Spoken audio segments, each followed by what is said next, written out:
Assalamualaikum warahmatullahi wabarakatuh. Bismillah walhamdulillah wassalatu wassalamu ala rasulillah wa ala alihi wa sahbihi wa man tabi'ahu walah.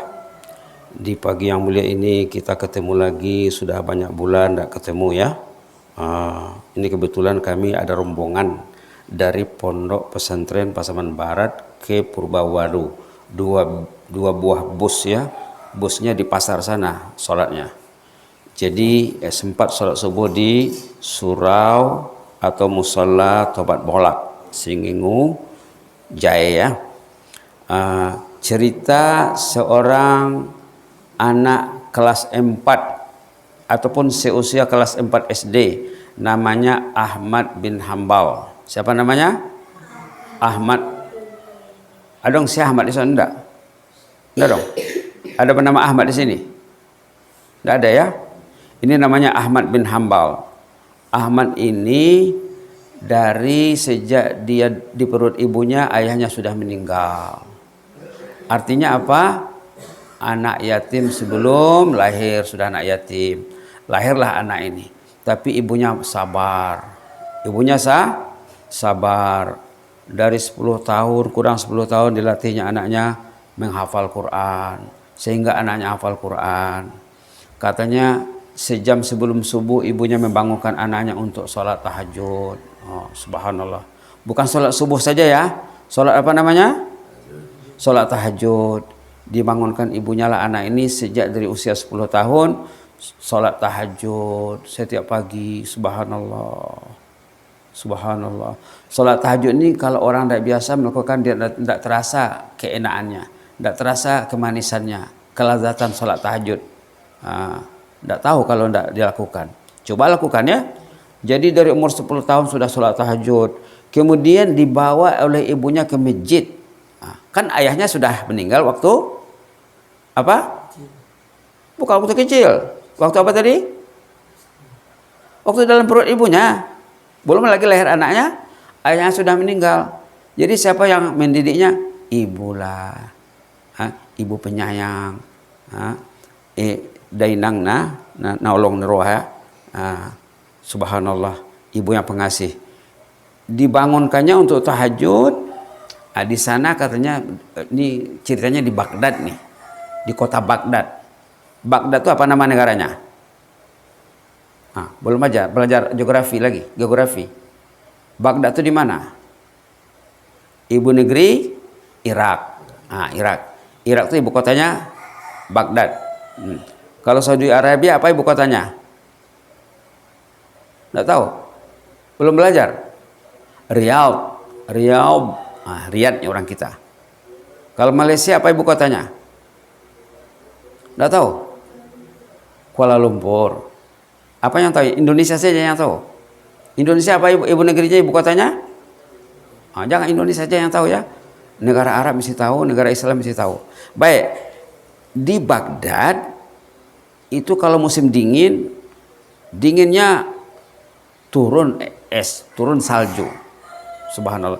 Jadi kalau mau berwudu terpaksa dipanaskan air itu. Kalau tidak sanggup memegang air itu sangat dingin, suasana dingin. Kena kulit lagi dingin, menggeletar. Jadi ibu Ahmad bin Hambal memanaskan air untuk Ahmad. Sesudah air dipanaskan barulah Ahmad berwudu. Ibunya yang memakaikannya pakaian untuk sholat katanya. Artinya masih kecil. Siapa di sini yang umur 10 tahun? Isi 10 tahun ison. Piga. Mau lebih teh? Kelas 3 mau? 2A. Berarti mau 14 Mei. Isi kelas 4 di sana. Siapa yang kelas 4 di sini? Ini ya. Seusia inilah isi gorarmu. Hasan. Masya Allah. Tanjung. Hasan Tanjung doh. Lubis. Nasution. Hasan Nasution. Jadi Ahmad bin Hambal seusia Hasan Nasution. Sebelum subuh dibangunkan ibunya untuk apa tadi? Salat tahajud. Pernah dibangunkan ibu untuk salat tahajud atau tidak?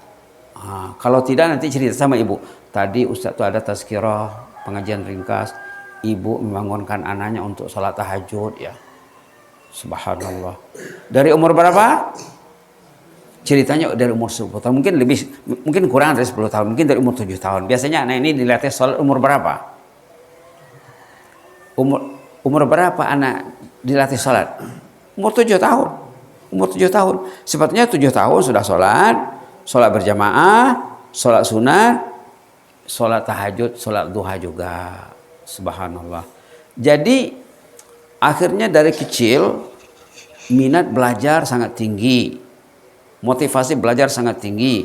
Jadilah Ahmad bin Hanbal ini ulama terkenal seluruh dunia sampai sekarang. Nah, dalam Islam ada 4 mazhab yang paling besar ya.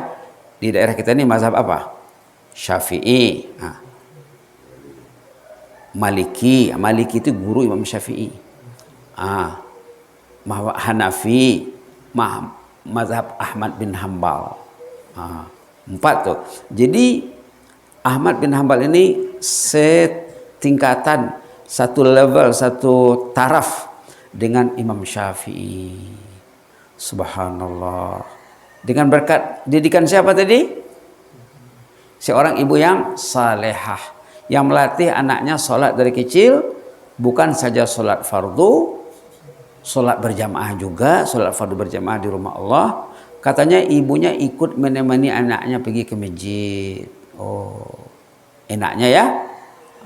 Anak-anak yang datang ke masjid ini nanti tanyalah. Tadi ceritanya di masjid, di mushola, cerita ibu yang pergi ke masjid dengan anaknya. Kenapa bapaknya tidak ikut?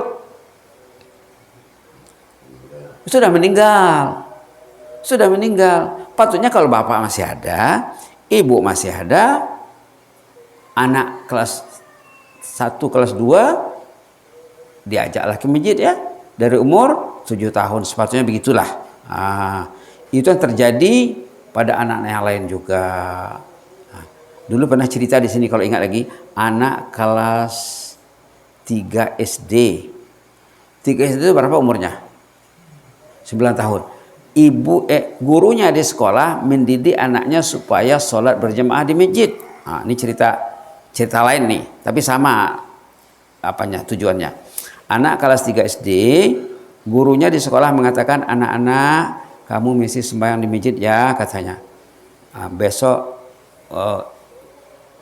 bapak guru akan tanya anaknya sholat di masjid atau tidak. Jadi anak tuh saat dia pulang ke rumah tidak tidur, dia di malam hari memikirkan macam mana mau pergi ke masjid. Masjid jauh, macam dari sini ke Lombang sana. Dari sini ke masjid di Lombang, Sigegu Julu contohnya ya. Tidak berani anak itu pergi sendiri. Ingat lagi ceritanya Pak? Tidak ingat ceritanya? Oh, dulu sudah pernah cerita. Akhirnya ada kakek jirannya yang pergi ke masjid, dia ikut kakeknya di belakang. Umpung-umpungi madungan niat ketu musojid. Ayahnya tidak ke masjid, satu rumah tidak ke masjid. Anak kelas 3 ini karena gurunya mengatakan di sekolah kamu mesti sholat di masjid, dia pergi ke masjid dengan jirannya, tetangganya. Akhirnya meninggal kakek ini, meninggal umpung-umpungi, mengangguk dan akon, tangis mersi tutu. Anak ini menangis. Ditanya ayah dan ibunya, nak kenapa menangis nak? Itu kakek itu meninggal. Itu bukan kakekmu loh. Iya, memang bukan kakek saya, tapi dialah yang saya turuti, saya ikuti untuk sholat fardu ke masjid, sholat subuh. Tanpa dia saya tidak berani ke masjid. Ayah tidak ke masjid. Kalau ayah meninggal, saya tidak menangis. La ilaha illallah. Apa katanya? Apa kata si anak itu? Kalau ayah yang mati, saya tidak menangis saya. Karena ayah tidak ke masjid katanya. Begitu? Iya. Itu maka menangis kau? Iya. Kalau gitu kata ayahnya, besok ayah pergilah ke masjid. Apa katanya? Besok ayah akan ke masjid denganmu. Jadi siapa yang membimbing siapa? Siapa yang mendakwah siapa? Siapa yang didakwah berarti? Si anak yang mendakwah ayahnya. Ini anak-anak ini patutnya ini pulang ke rumah nanti Adong cerita debo ayah ni kelas 3 SD ya. Idak wahya amangnya ke amangnya tu masjid. Jadi untung ya. Untung kalau datang ke masjid ini untung. Jadi mudah-mudahan bermanfaat lah ya. Jadi kami ini mau ke Purba. Mohon doa nanti kami datang lagi insyaallah. Ini satu di antara wakilnya. Kami ada 2 bis di pasar sana, parkir di pasar sana. Mudah-mudahan Allah beri kita rahmat. Kita doa sama-sama ya. Bismillahirrahmanirrahim. Allahumma zidna wa la tanqusna wa akrimna wa la tuhinna wa atina wa la tahrimna wa athirna wa la tu'sir alaina wa adinna wa adna ya qayyum rahmatika nastaghis aslih lana sya'nana kullahu wa la takilna ila anfusina tarfat ain. Subhana rabbika rabbil izzati amma yasifun wa salamun alal mursalin alhamdulillahi alamin. Jazakumullahu khairan inni uhibbukum fillah. Wassalamu alaikum warahmatullahi wabarakatuh.